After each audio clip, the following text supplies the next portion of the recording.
Come in. Welcome. I'm E.G. Marshall. Listen to a story of greed, innocence, incalculable malevolence, and a mystical, fantastical watch. A watch whose hands held the power of life and death. Our tale is played against the background of the sun-drenched Mediterranean North Shore, around and about the most famous gambling casino of its day. And it takes place some 100 years ago. But the scene is not sun-drenched as our story begins. It's a devil's night out. Look, John, a driveway lined with statues. Come on. There must be a house where we can seek shelter. Not there. For God's sake, Charles. Why not? That's the haunted villa. You? Superstitious? About that place. Anyway, it's boarded up. Has been for years. Oh, there's the house now. Maybe we can find some shelter. Oh, the statue. There is the house. The lightning hit it. I can't look. It's as bright as molten steel. It's gone. Melted, is it? Never been. Let's get out of here, Charles. I could swear I saw that thing jump and run into the house. The whole villa is lighting up. Maybe it's on fire. Don't be silly. It's lamplight. Look, the door is open. Welcome, strangers. Come, this is the night to be abroad. Welcome to the Villa di Despair, the house of despair.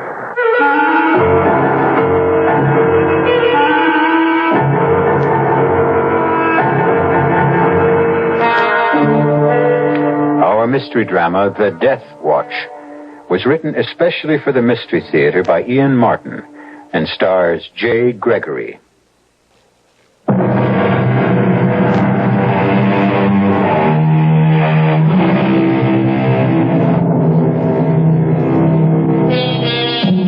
A black night, a witch's night, orchestrated with a drum of teeming rain.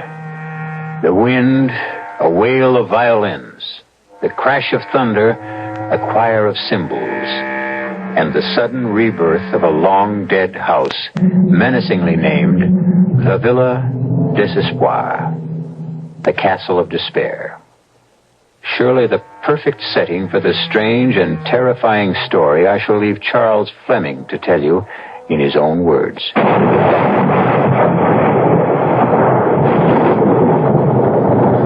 For a brief second, which seemed endless, John and I sat frozen into immobility, staring at the tall, thin figure.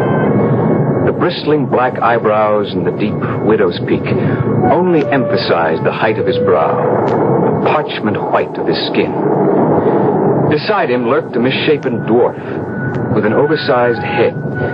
Every instinct told me to turn and run, but every external feeling cried out for shelter. Come, gentlemen. Kadrash will see to your horses. Kadrash, I will tend the fire. It is well lit by now.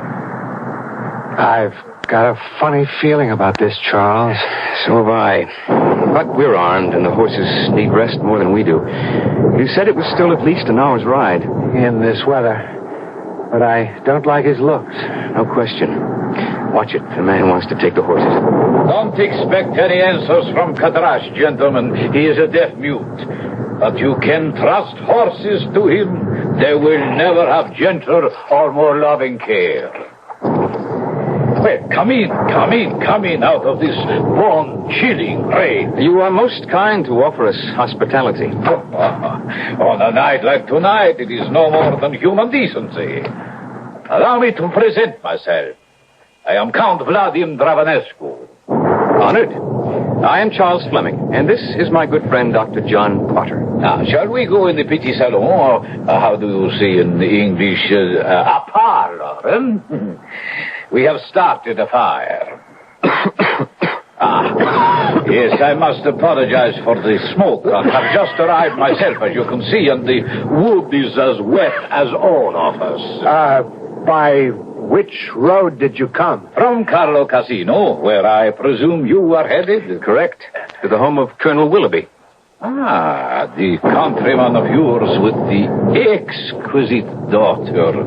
Parbleu, one of you must be the lucky man who is affianced to her. Well, not I, Count. Charles is the one. So. You are the fortunate man. You've lived in these parts long, Count Dravanescu? Oh, scarcely. As you can tell from my name, I'm Romanian. Oh, I visited here many years ago. Now, as soon as Catrash returns, I can offer you something to eat. Well, that's kind of you, but I think if the weather will let up, we'll press on to Carlo Casino. Naturally, you are anxious to rejoin your bride-to-be. But from the looks of things, it will be some time till that will happen. In the meantime, you will make your home in Carlo Casino, Dr. Popper? No. I have a cabana here for the summer months only because I am both an inveterate sun worshiper and gambler. A kindred spirit. Then while we are waiting, shall the three of us pass the time by seeing which lady luck will smile upon? Why not, Charles? It's 2-1. Then what shall it be? Cards, dice, dominoes, name your choice. A shilling limit on bets? Fine. No side bets. The friendliest of games. Now, if you two will pull that gaming table nearer the fire, I will fetch the dice. What hour have you? I make it about 5:30. Oh, it's dark and gloomy enough to be midnight. Why do they call this place the Villa of Despair? Just one of those local shockers. They say the man who built it 200 or 300 years ago was an alchemist. The bronze statues which you saw lining the drive were all put up there during his occupancy. Those were bloody times, and people dropped out of sight very easily. A legend grew that these statues were his failures. Failures? You mean people believed he was trying to turn the human body into gold? And bronze was the closest he got? What rot. What happened to the unsuccessful alchemist? He just disappeared one day as if the earth had opened up and swallowed him. The villa was bought and sold apparently over the years, then later rented. But all the owners, or lessors, reported the groaning of a man in torment all night long, from midnight to sunrise. Nonsense that people believe. But our host is coming back. I watched the Count as we played a desultory game of dice, with nobody particularly winners or losers. During our game, I had been conscious of a faint, faraway chime of the 3/4 hour. And now, suddenly, I was hearing it again. With a start, he removed from his vest pocket the most beautiful watch I have ever seen. The case made of chased gold set with precious gems. 6 o'clock. My little friend reminds me he must be wound. Time is of the essence, eh? Which reminds me it is for us, too. Whether or no, I have a lady I love too well to keep waiting. And the weather has slackened. You'll be with her within the hour. Ah, fortunate man. I envy you.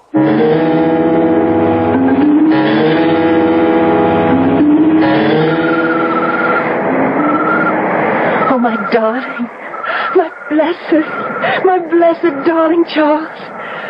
Oh, thank God you're with me again. Claire, beloved, if it hadn't been for your mother's death, we would already have been together, always. Don't. It was clumsy of me. I didn't mean... No, darling. It isn't Mother that troubles me. It's Papa. He's become a different man. How? Well, it's all mixed up with Mother's death and his own lack of interest in life and the evil that surrounds all this beauty like a blight. Evil? The gambling fever. It's a sickness. Father is at the casino every night, wagering wildly and stupidly. I'm almost glad that Count Dravanescu bought the old Villa des Espoirs. Although I must admit, the place and the owner give me the creeps. Yes. For all his charm, there's something uncanny about him. But why are you glad? Well, the Count and Papa play chess. That's scarcely a gambling game. And probably now that the weather has cleared, Papa will be off right after dinner to the Count's villa. Oh, Charles, I've got so much to tell you. Oh, well, I guess for now we'd better go back and join Papa for the meal. Charles, kiss me first. Do I have to be asked? Oh, I hope never. But these days I have such a strange, chill foreboding in me. I need to be sure of your love so desperately.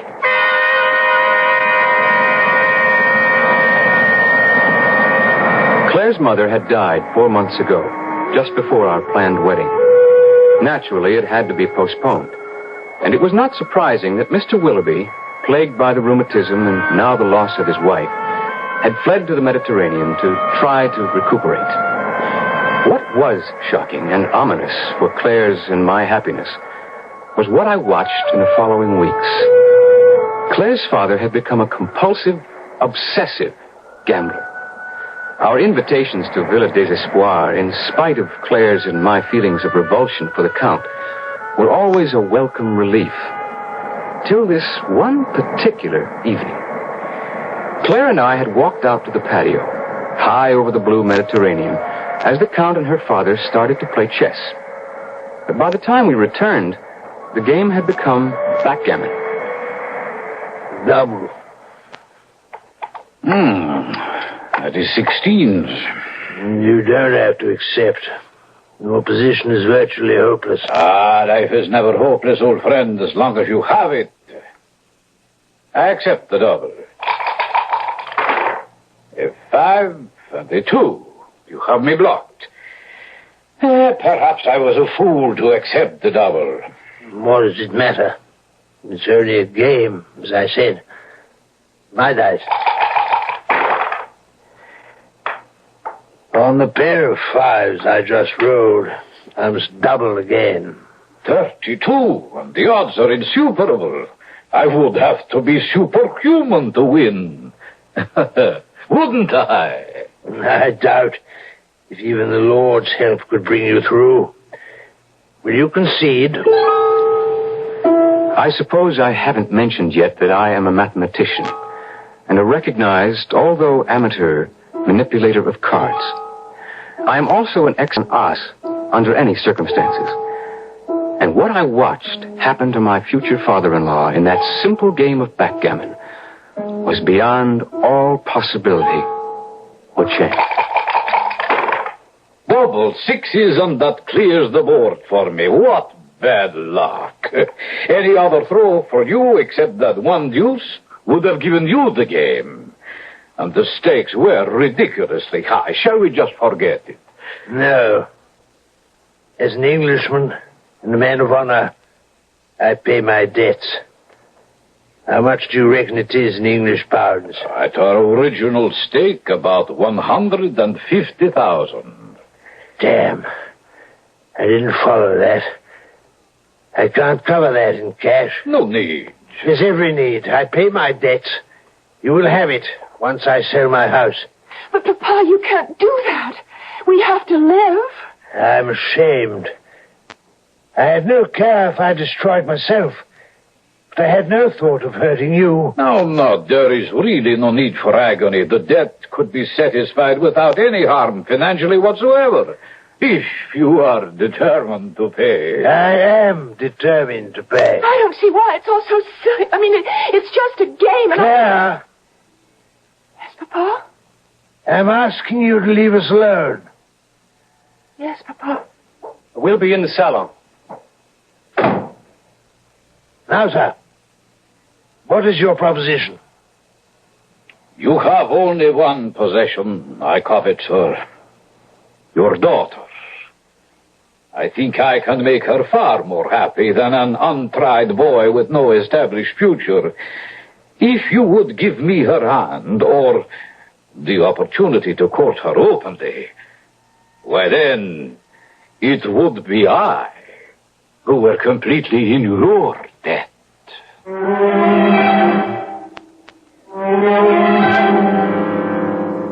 A bargain. Ridiculous today, that could never be struck, let alone even suggested. But 100 years ago? not only possible and frequent, but one to which all parties, by the role of society, were honor-bound to accept. I'll return shortly with Act Two.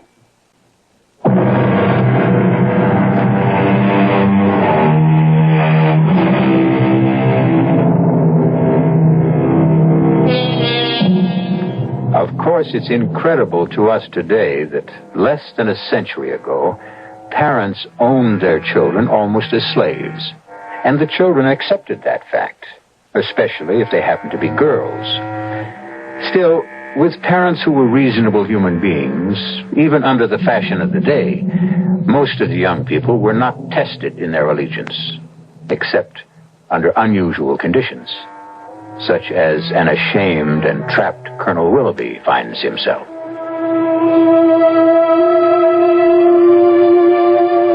For obvious reasons, I was not present when the Colonel told Claire of his bargain with the Count.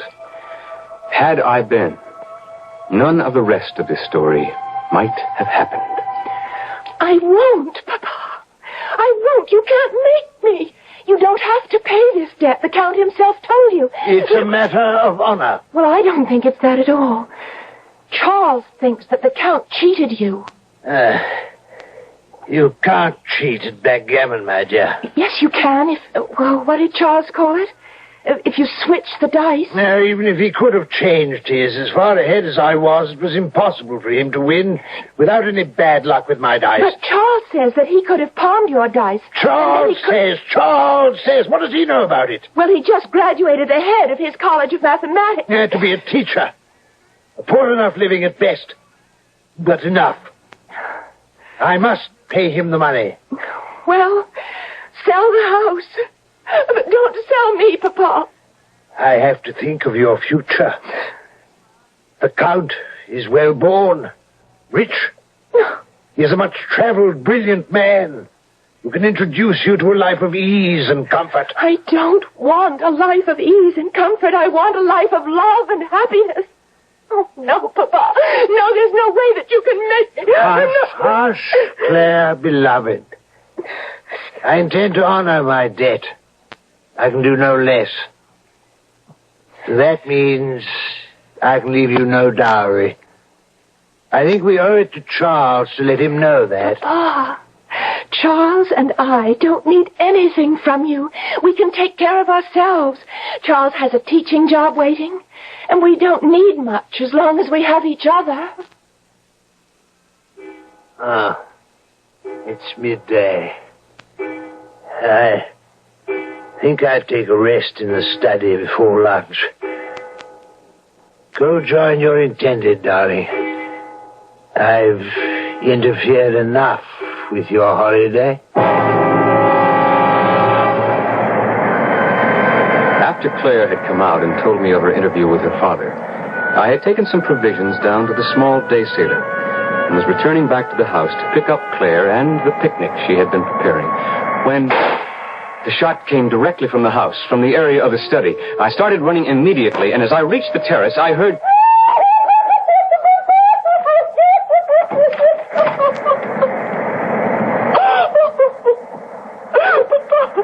Speak to me. No, speak. No. What happened? He shot himself. Let me see, Claire. No, I'm afraid to. Is he? No. His pulse is still quite strong. And he's breathing. Yes. Don't let him move till I get a doctor. No. Thank God John isn't far off. Here, use my handkerchief and my scarf to stem the blood. Yes. Use pressure. I will. Try to keep him from bleeding any more than you can. Just hurry. Hurry.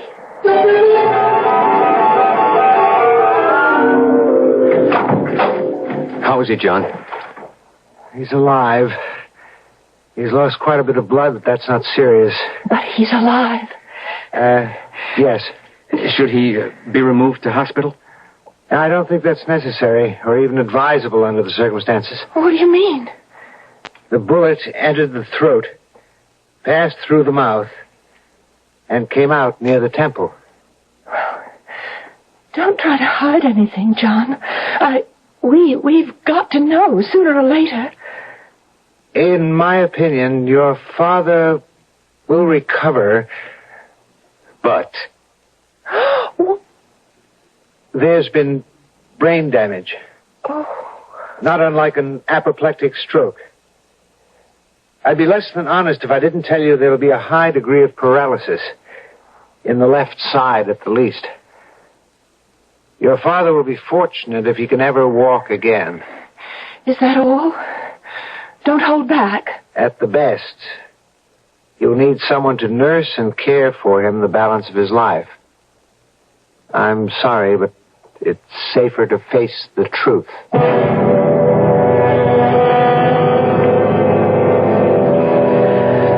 I know John. He's my closest friend. And I thought he was being cautious. But he was telling the exact truth. It was soon enough obvious that Colonel Willoughby would be a helpless invalid for the rest of his life. And to care and house him, there seemed only one normal solution. There just isn't any other way out, Charles. Papa has other debts. The house is heavily mortgaged, and even its sale won't help much. Papa is going to need the kind of care that you and I can't provide for him. I'd argue that. And for sure, there's one thing. You are not going to marry the Count. What else can I do? Although he can't find any way to say it. Papa feels that he's made a marriage contract. I don't understand. I never will. Your father brought all this on himself. Well, he is my father, and I can't abandon him. I'm writing this, my darling, because I am not brave enough to tell you in person. I have signed a marriage contract with the Count that will provide for my father's care for the rest of his life. For 20 years, he has taken care of me. I cannot shirk my responsibilities to offer him the same in return. I am sending this to you by John's hand. Please, for both our sakes, let it be goodbye, for there is nothing left for us but tears. But oh, I love you so, and always will.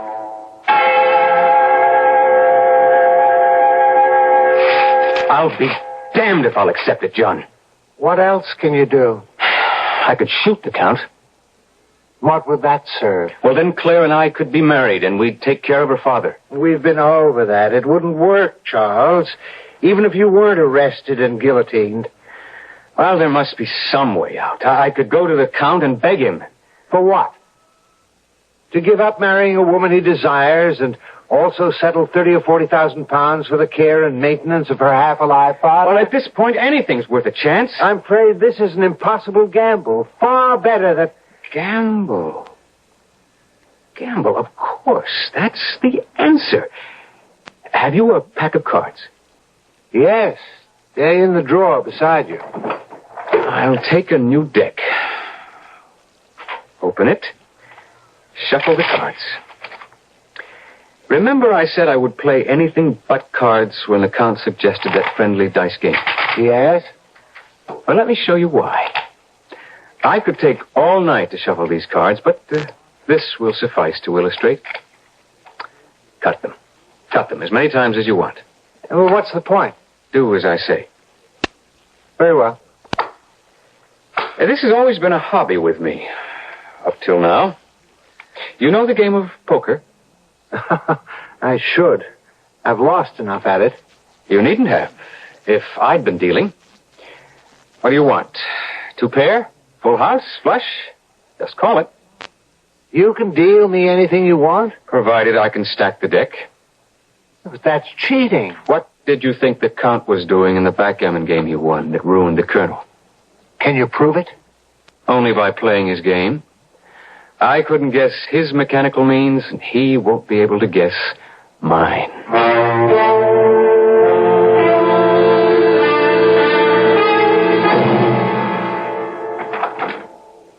Bad luck that your horse should throw a shoe, but Kadrash will treat his hoof and have him reshod as good as new. In the meantime, what can I offer you, gentlemen? Sherry, brandy? I'm not much for drinking by daylight. How about a game of chance to while the time away? Perhaps, if these stakes are interesting enough? I think I can make them as interesting as you want. As for example? If I win, you tear up Colonel Willoughby's IOU and the contract of marriage to Claire. And if you lose? I give you my life. Charles, wait. Quiet, John. What on earth would I do with your life, Mr. Fleming? As long as I live, you have no hope of winning Claire's love. With me out of the way is your only chance. Ah, now you tempt me. What is the game? I suggest bluff, or poker, if you prefer to call it that. With a third hand? No, John can be the arbiter, or my second, if you wish. You have Kadrash for yours. It begins to sound more and more like a duel. If you would prefer that. Oh, no, by all means. I wish you no harm. And perhaps you should have your chance. But suppose I refuse? Then I will kill you first, before myself. Dear me, such a fire-breather, pistol in hand. I tell you what, I accept all your conditions, but add one of my own. To the winner goes this watch. The same time we met before, it sounded its delicate chimes. Win all, lose all. Your beloved, your father-in-law's medical care, this watch, as against your life. Oh, the more fool I, but I never can resist the wager. Poker is a game of nerves and minor bluffs, of risks against odds, of learning to sit back and wait, of finding the big hand and losing or winning. If there is no cheating, I played from the beginning for the big kill. My life against all the cash the Count had, plus his papers, plus his exquisite watch with its lovely musical chime. Then, at last, the big hand. The Count sitting pat with the unbeatable flush in spades. I had dealt him. Cards? I play these. A dealer takes two. You bet. 10,000 pounds. Meet you and raise the same. Back and forth we raised. It no longer matters the sum we arrived at. The Count broke first and called me. Diamond flush, royal. By the devil. You had the nerve to draw two cards to that against my straight flush, 9 to king? I was gambling for my life. So you win, then. You have your girl, your freedom to marry, and the watch. I don't want to accept it. I know, you must. That is the game as it is played. But I must wind it. How stupid of me. It is no longer my duty. You wind it, sir. Is that necessary at the moment? Since you own it, decide for yourself. Open the back. I opened it. Like all those old hunter watches, after you bent back the rear flange, the works were still covered by a second gold door. On this one were engraved the words, "Wind me at 6, or before the sun sets, or by 12 that same day, your own sun sets." Which of us is loser or winner, Mr. Fleming, eh? You have your girl. But have a care for your life.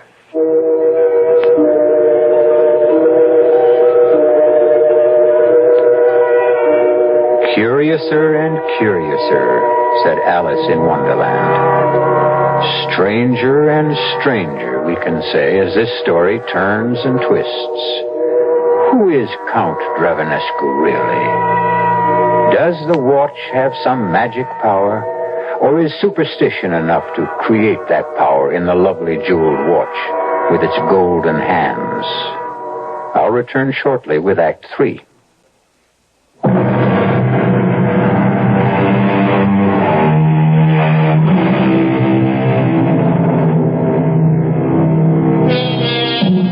Every watch that runs, every clock that ticks, tells away the hours of a man's life.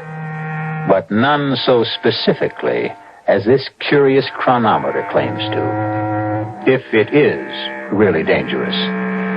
Certainly, as Charles reports back joyfully to Claire, nothing is further from his mind than the watch, or that it might have any significance in his future. I feel as if someone reprieved me from the Bastille just before my personal tumbrel was about to roll. You're sure you don't harbor any secret desire for Count Dravanescu? Oh, what would make you say that? A slightly guilty conscience. You? I had to run my own bluff to get him into the card game. But you offered your life for me. My life would have meant nothing to him. Except? Well, I had to say that as long as I was alive, he could never hope for your love or regard.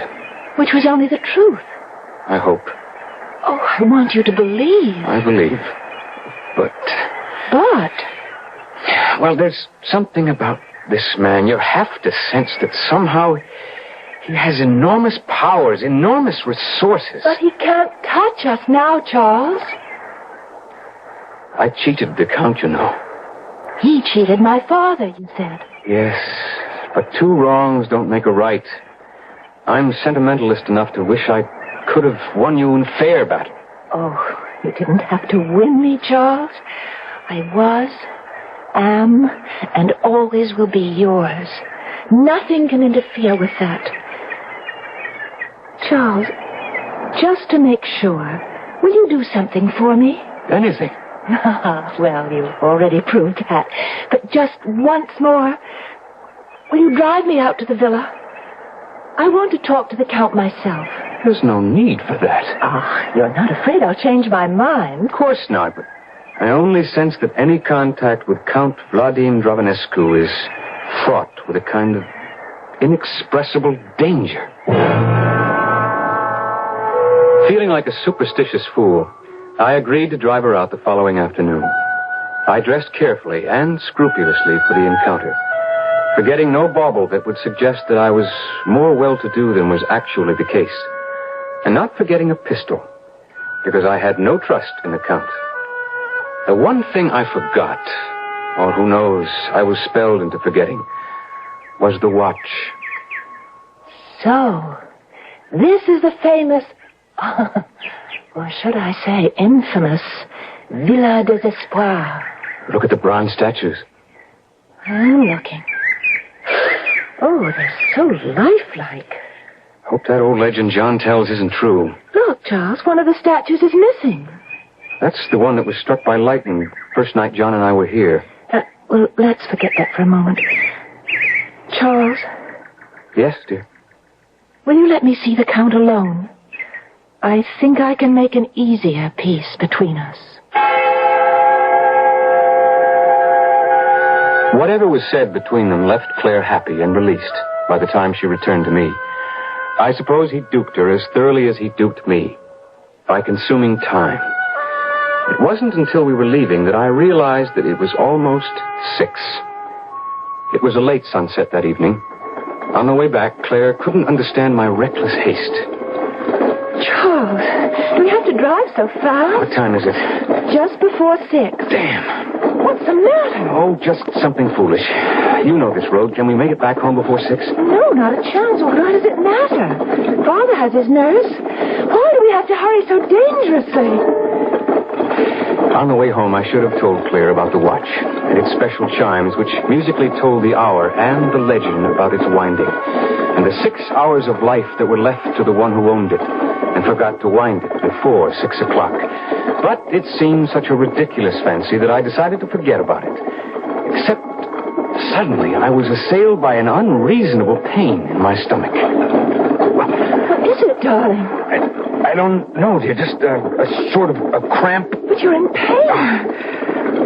Not anymore. I must have thrown a muscle out of alignment for a moment. I'm fine now. How soon will we be back at the house?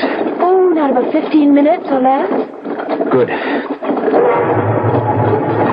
I couldn't wait to get home to rewind the watch in the hope of gaining some relief.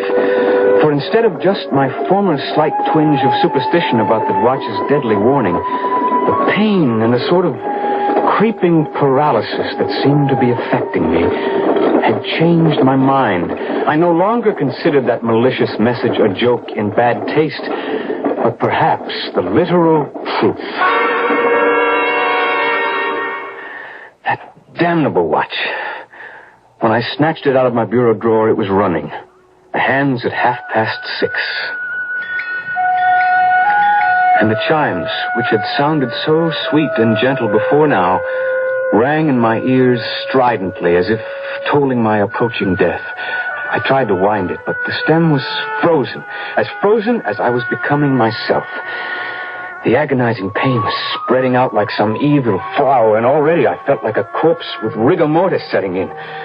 Pocketing the watch, I went first to see John.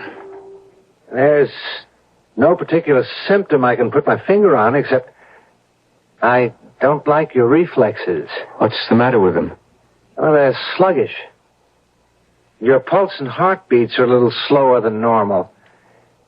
I'd like to put you in the hospital for observation. No. Certainly by tomorrow, if you don't improve. If I don't improve by tomorrow, I'll be dead. There's only one person who can help me now. You cheated me into winning that watch from you. My dear Mr. Fleming, you were the cheat. You cold-decked me. You knew? Young man, you were talking to a professional. You were an amateur. Oh, an accomplished one, but still an amateur. I've never cheated in a game of cards in my life before. I felt I could against you, since I know you cheated Claire's father in that backgammon game. Certainly I did. All is fair in love and war, correct? But why did you let me win? You told me that yourself, to get rid of that watch. Well, you must help me. You call off the charm or whatever it is. That is beyond my power. And I'm doomed. There's nothing I can do. But at least, whether I'm dead or alive, you will never have Claire. Thank God I saved her from you. So you did.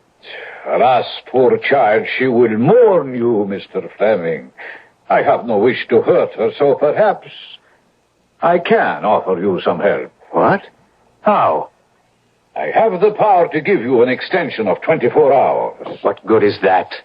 Time enough to go to Monsieur Jassinet, the jeweler, first thing tomorrow morning. Have him act as your agent to sell this quickly. Make the price low enough so that someone will be sure to take it as a bargain. I hope I'll last till tomorrow.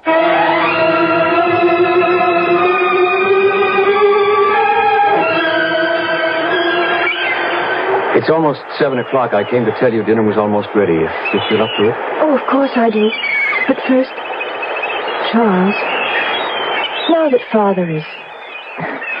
We're not going to wait to get married, are we? I'm ready tonight. Tomorrow at the latest. Oh, well, I may need a little more time than that. But I'm glad. Because now I can give you your wedding present. Oh, I'm so pleased. I just found it today at Monsieur Chardonnay's, and it's such a bargain. Oh, I hope you don't have one like it. What is it? It's a watch. Look, how lovely. And listen to that lovely chime. Just like Big Ben's.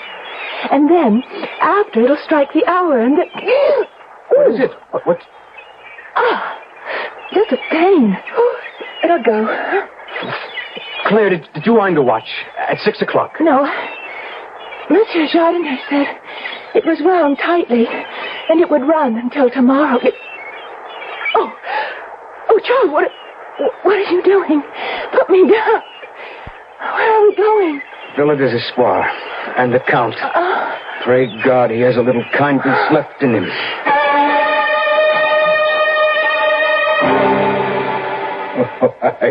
You two little fools to deny me what I want. Whatever I cannot have, I destroy. You refuse to help Claire. Extend her the same time at least you extended me. I not only refuse, I am going to revel in watching your beloved, who dared to turn me down, freeze in immobility, like all the other statues that line the driveway. At least I can deny you that. Charles, no! Oh, Charles! No bullet can touch me, Mr. Fleming. No human agency. Then kill me with her. I will not live without Claire. I will be glad to oblige you, after you have watched your beloved die in agony. You devil! The Antichrist. That's who he is. But God is on our side. You said no human agency could touch you. But they say God listens to a virgin's prayer. I call on him to strike you dead.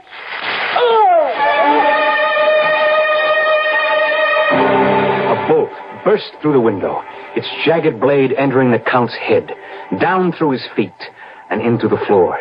He was one molten blaze of heat, from which we had to turn away. And by the time we turned back, he was gone. And with him, the watch, and all Claire's pain. Already a raging fire had started, and together we fled to Villa Desespoir. Nor would we have stopped our headlong rush, except for one astounding sight, which has remained in the back of our minds, serving to make sharper and greater our thanks to God for the long and happy marriage we still enjoy.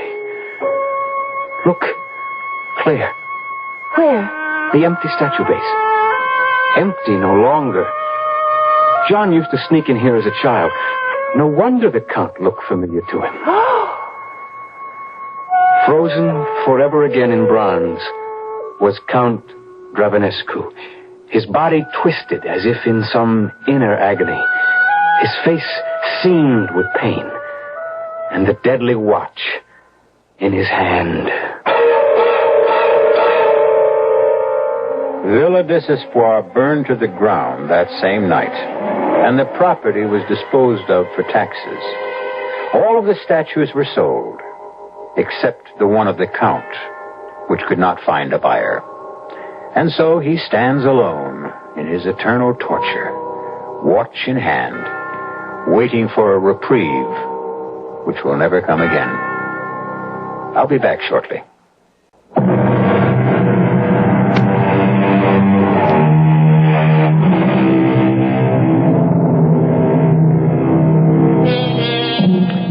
The only pity of today's tale, I suppose, is that the Count Vladimir Dravanescu, as he called himself, could only have been a minor demon. What a pity it wasn't the head man himself. But, as all of us can plainly see every day, the devil's work is never done. I'm sure we'll be meeting him in one form or another in other tales, but then perhaps we shouldn't object too much.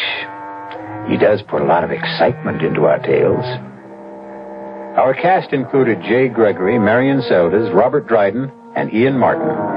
The entire production was under the direction of Hyman Brown. This is E.G. Marshall inviting you to return to our Mystery Theater for another adventure in the macabre. Until next time, pleasant dreams.